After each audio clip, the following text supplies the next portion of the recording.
गैर रिवायती जो है हम फैसले भी देख सकते हैं कि वो कर सकते हैं।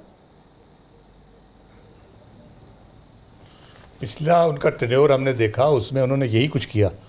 वो सारे गैर रवायती फ़ैसले भी किए और उन्होंने ये लदा बात है कि उसकी इम्प्लीमेंटेशन में रुकावटें डाली गई। ख़ासतौर पर मैक्सिको के साथ जो वॉल बनाने का था मसला, उसमें बहुत यानी उनको रोका गया, बज़ोरे बाजू रोका गया, बल्कि उनको जो उनकी इस्टेब्लिशमेंट है उसने रोका। तो इस किस्म की चीज़ें होती हैं। दूसरा दो दफ़ा बन सकता है सदर, ये ठीक है आपकी बात, लेकिन वहाँ भी 26वीं तरमीम हो सकती है 3 दफ़ा के लिए, कोई मसला नहीं। अगर उन्होंने सोचा तो वो भी कर गुजरेंगे जब उनकी बारी आएगी।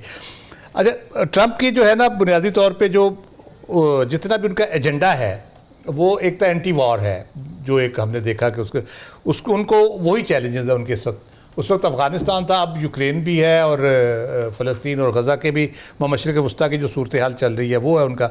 उसके बाद माशी सूरत हाल को बेहतर करना है, अंदरूनी तौर पे भी और बैरूनी तौर पे भी। चाइना के हवाले से उन्होंने वो टैरिफ का अनाउंस किया है कि जी हम स्ट्रिक्ट टैरिफ कर देंगे। पहले भी उन्होंने किया तो उस वक्त भी काफ़ी सीरियस इशूज़ हो गए थे। फिर बात भी हुई इनकी आपस में, शिपिंग की उन्होंने प्रेसिडेंट ने बाइडन से भी बात की, उससे पहले ट्रंप से भी की, कुछ मामला तय हुए कुछ नहीं हुए, तो वो एक इशू चल रहा है। चाइना ने भी उस पर रिएक्शन दिया है कि जो तजारत जो है वो किसी मुखासमत की बुनियाद पे नहीं होती, ना किसी की इजारदारी उस पर होती है। आप सौदा अच्छा बेच सकते हैं, क्वालिटी अच्छी दे सकते हैं तो आप बेचेंगे, आप उस पर रुकावटें कोई भी डालें। तो ये चैलेंजेस भी उनके बहरहाल मौजूद हैं। लेकिन जो आपने पॉइंट आउट किया उनके इस्टेब्लिशमेंट के हवाले से कि वो कह रहे थे कि नहीं आने देंगे, तो मैं कहता हूँ सबसे जो the best thing happens there is कि अवाम की राय का एहतराम किया गया है। रुकावटें डालना अपनी जगह पे। 2020 के बाद उनके इस्टेब्लिशमेंट ने भी देख लिया कि जो जुर्लू से लाए हैं बंदा, उसने क्या किया और इकॉनमी का बेड़ा गर्क किया, उसके बाद डेमोक्रेट पार्टी का बेड़ा गर्क किया। अब मेरा ख्याल है पता नहीं कितनी उनको स्ट्रगल करनी पड़ेगी उसके लिए। और ट्रंप इसलिए भी डिफरेंट है, 2020 में इनके बारे में कहा गया था कि ये पार्टी की शनाख्त है। हालांकि वहाँ पर रिपब्लिकन और डेमोक्रेट पार्टियाँ वो कैंडिडेट की शनाख्त होती हैं कि ये रिपब्लिकन है, ये डेमोक्रेट है। अब ये ट्रंप रिपब्लिकन जो पार्टी है वो ट्रंप की पार्टी है, ट्रंप के नाम से वो अब पहचानी जाती है। और आप उसके कैंडिडेचर को जो प्रोसेस होता है उसमें से उसको निकाल ही नहीं सके 2-3 साल, उसको पिछले साल भी नहीं निकाल सके, इस दफ़ा भी नहीं निकाल सके।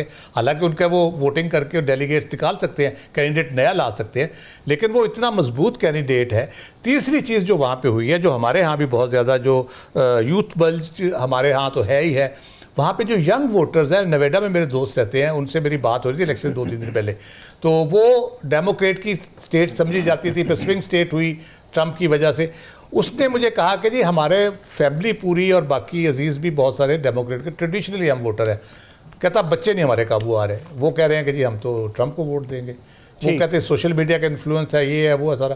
लेकिन सोशल मीडिया का इन्फ्लुएंस का भी एक लिमिट होती है। ये नहीं होता कि आप अन्यवाही आप करते जाएं, क्योंकि वो कहते हैं ना कि आप सारा वक्त कुछ लोगों को बेवकूफ़ बना सकते हैं, कुछ वक्त के लिए सारे लोगों को बेवकूफ़ बना सकते हैं, सारे लोगों को सारे वक्त के लिए बेवकूफ़ नहीं बना सकते। सोशल मीडिया से ये भी नहीं होता कि आप हर वक्त लोगों को बेवकूफ़ बनाते रहें।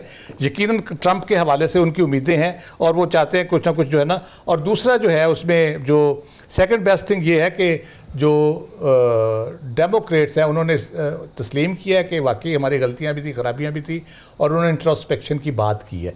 तो मेरा ख्याल है कि उनके लिए भी अच्छा है कि वो भी ज़रा बैठ के सोचें तसल्ली से कि हुआ क्या उनके साथ। हमारे यहाँ तो ये रिवाज नहीं है, वहाँ पे काफ़ी सीरियसली लेते हैं इन चीज़ों को वो, कि वजूहात क्या हैं जिस वजह से हम इस मसले में फंसे हैं या हारे हैं इलेक्शन। तो उम्मीद की जाती है कि कोई अमेरिका के लिए और दुनिया के लिए कुछ बेहतर पैगामात वहाँ से आएंगे और अमन की तरफ बढ़ेंगे।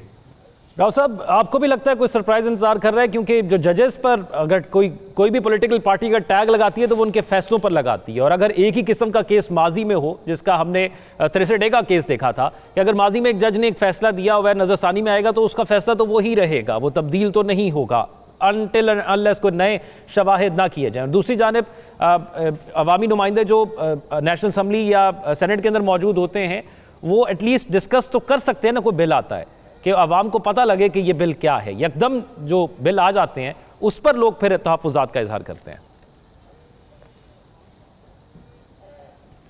देखिए, यही प्रॉब्लम है। हम भी वही बात कर रहे हैं जो वो बहुत एक महदूद पैमाने पे सोचा जाता है, महदूद पैमाने पे अपने ऑब्जेक्टिव्स रखे जाते हैं और उसका बहसियत मुल्क और बहसियत कौम नहीं सोचा जाता कि मुल्क को फ़ायदा क्या होगा, मुल्क का नुकसान क्या होगा, इदारों का क्या फ़ायदा होगा, इदारों को क्या नुकसान होगा, हमें किस किस्म की अदलिया चाहिए, किस किस्म की मुकन्ना चाहिए, किस किस्म की एग्जेक्टिव चाहिए, या हमारा सिस्टम किस तरह से चलना चाहिए ताकि उससे बेहतरी हो।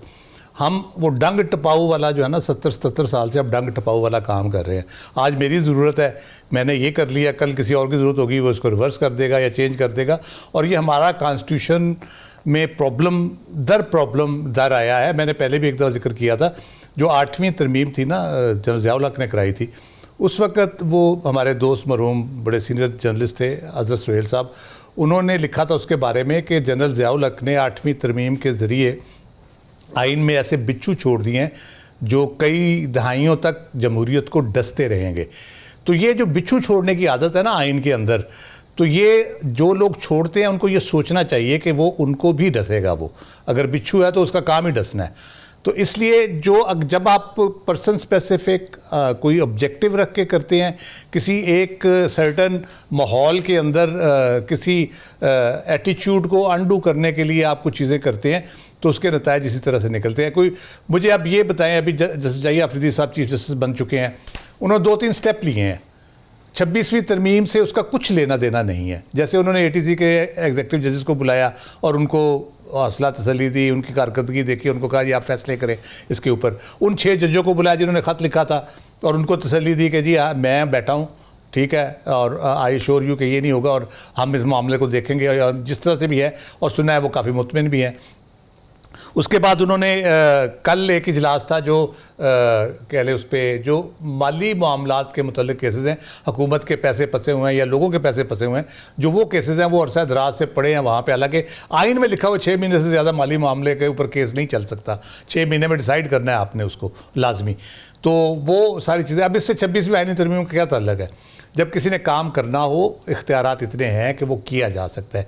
लेकिन जब 26वीं आईनी तरमीम करते हैं, उसके क्या हासिल क्या करना चाहते हैं, हमें यही बुनियादी तौर पे देखना है ना कि 26वीं आईनी तरमीम से क्या निज़ाम इंसाफ कोई आइडियल हो जाएगा? नहीं होगा, ना कुछ चांस है होने का। क्या जो हसूल इंसाफ के मामलात आम लोगों के लिए हैं वो हल हो जाएंगे मसाइल उनके, या इंतज़ामिया और मुकन्नरा को जो मसला है कि ये मुदाखलत होती है हमारे दायरा कार में और हमें ये किया जाता है और हमें वो किया जाता है, क्या वो ख़त्म हो जाएगा? नहीं होगा। आई श्योर यू ये पनामा केस भी इस किस्म का कोई ना कोई आ जाएगा, भुट्टो साहब वाला केस भी कोई ना कोई आ जाएगा, यूसुफ गिलानी का भी आ जाएगा, और मियां नवाज शरीफ साहब की डिस्क्वालिफिकेशन जिसमें हुई थी पनामा ऑब्वियसली। तो ये चीज़ें जो है ना, ये बुनियादी तौर पे बार बार हम कह रहे हैं, इसमें कोई नेकनीयती शामिल नहीं है, कोई बेहतरी शामिल नहीं है, सिवाय इसके कि आप आज की अदलिया को सुप्रीम कोर्ट हो, हाई कोर्ट्स हो, उसको उसके जजेस को कंट्रोल करना चाहते हैं।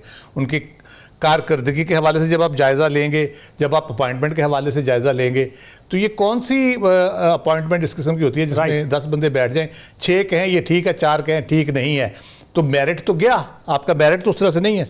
अब ये है कि हुकूमत ने एक एक्ट किया है, हर चीज़ का वो न्यूटन का तो एक्शन का रिएक्शन होता है, एक्शन का रिएक्शन अपनी जगह पे, हर अमल के नताइज भी होते हैं। अब हुकूमत को उन नताइज के लिए तैयार भी रहना चाहिए, क्योंकि ये ज़रूरी नहीं है कि जो वो सोच के उन्होंने सब कुछ किया है मामला तो उसी तरह से चलेंगे, आज नहीं तो कल हुकूमत यानी ये एक स्ट्रेट लाइन नहीं है, ये एक सर्कल है।